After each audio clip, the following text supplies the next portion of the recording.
A luz do sol gera vida, a luz de Cristo gera vida em nós.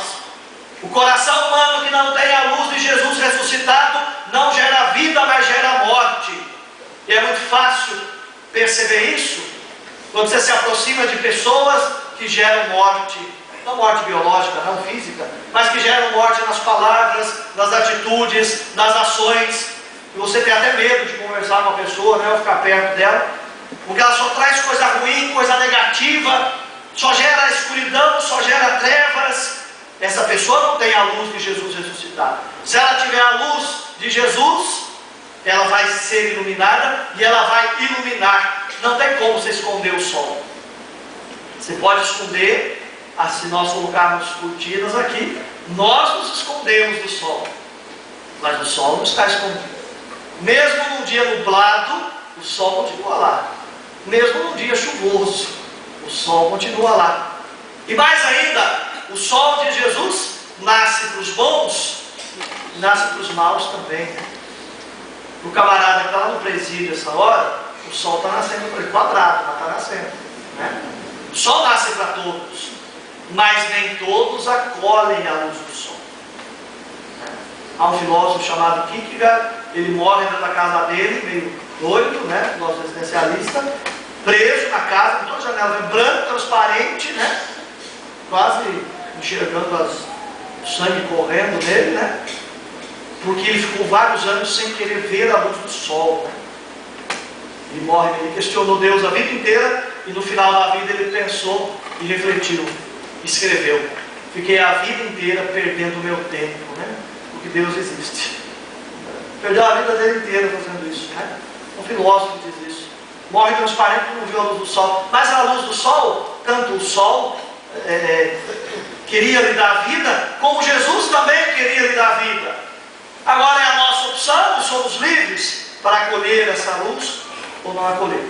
A festa da Páscoa da Ressurreição é realmente momento de nós nos levantarmos, e refletimos ontem sobre isso, de São Paulo, sua carta aos Efésios, capítulo 5, onde nós somos chamados a nos despertarmos, a sairmos dentre os mortos para sermos iluminados por Jesus. Hoje celebramos a maior festa da nossa fé cristã católica, que não é o Natal, essa é a segunda, é a Páscoa.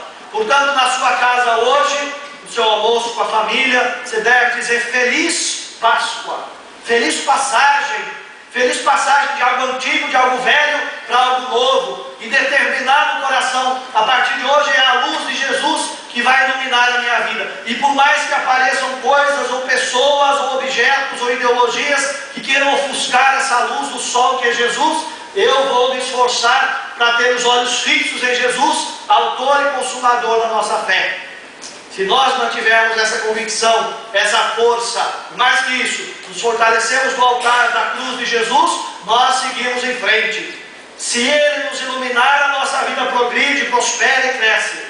Mas se Ele não fizer parte de nossa vida e não for o centro de nossa vida, a felicidade também não chega ao nosso coração, não chega à nossa vida. Esforcemos-nos para correr como aqueles apóstolos correram. João chega, ou se não usar João, você chega até o túmulo, vê que está vazio, mas ele espera e deixa Pedro entrar, né? Pedro é a figura do primeiro Papa. Pedro é aquele que sempre confirma a fé. Se você fizer o estudo do Evangelho de São João, você vai perceber que sempre aparece Pedro junto desse discípulo. Pedro sempre vem depois para confirmar, mas quem vê primeiro é o outro discípulo, porque aquele discípulo olha com os olhos do coração. Pedro olha com os olhos da razão. São necessários, sim, fé e razão. É necessário olhar com o coração, com a emoção e até sentir, mas depois é necessário confirmar com a razão. Se eu não confirmar com a minha razão, que é dom de Deus, a minha fé ela dura um tempinho. Depois começam a aparecer os problemas e a gente desanima, né? Foi algo superficial. Tem sim que sentir no coração, esse é o primeiro impulso, mas é necessário depois confirmar. É necessário, para se ter fé, amar. Mas amar com o amor de Jesus. E esse é o mais difícil de ter. Mais difícil, mais complicado. Nós só fazemos isso se nós bebermos no altar da Eucaristia e se Ele nos der esse dom. Sozinhos, nós não amamos como Ele de jeito nenhum. Nosso amor é muito frágil, muito mesquinho, muito condicional, depende de condições. O amor de Deus não é assim, né? Não tem condição nenhuma. Por isso é difícil amar, né? Muito difícil. Que a ressurreição possa nos dar essa força, nós possamos ir correndo, ver e confirmar, ver com o coração, mas depois confirmar com a razão.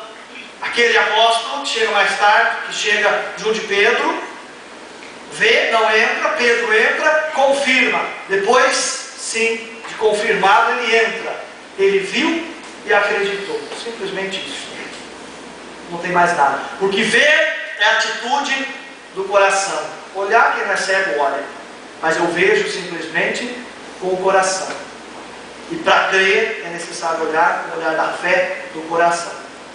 Esse sol bonito que você está vendo aqui, as nossas janelas proporcionam isso, possam ser realmente o sinal da ressurreição. Os 7 anos que nós celebramos essa missa missionária, os 7 anos o sol veio nos visitar. Mesmo ano retrasado com chuva, no momento da missa, do Evangelho, o sol despontou, nós contemplamos e depois choveu o dia inteiro, né? Mas Jesus veio nos visitar. Que Ele possa realmente visitar a sua vida, visitar a sua história, visitar a sua família hoje. Que você abra a sua casa para Jesus ressuscitar. Que você possa, junto dos seus, recomeçar. Páscoa é tempo de recomeçar. Diga a todos aqueles que lhes são caros, feliz Páscoa, feliz recomeço, né? Não tenha vergonha de dizer isso, né? De dizer que você é cristão católico e que você se esforça para buscar as coisas do alto, onde está Cristo sentado à direita de Deus. Amém.